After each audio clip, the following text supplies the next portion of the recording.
กับทักทายสบายดีพี่น้องปองปลายสู่คนนะพี่น้องมื้อนี้เฮาสิพาพี่น้องมาเบิงเขานาพี่น้องหากดำแล้วประมาณเดือนหนึงพี่น้อง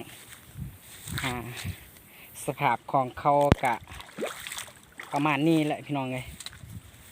งามแน่บ่งามแน่พี่น้อง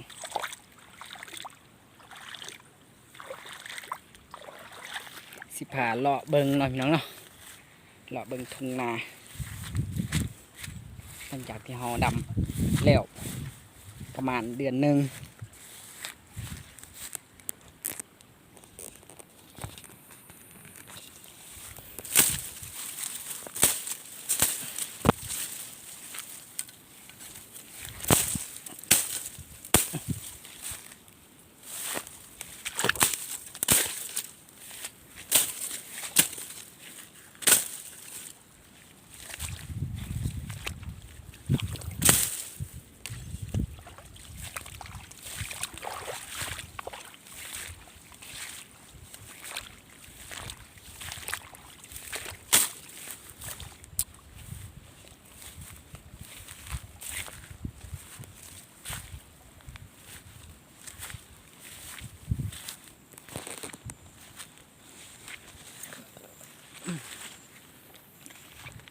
ตามดาวตะเบินเลย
พี่ชนะ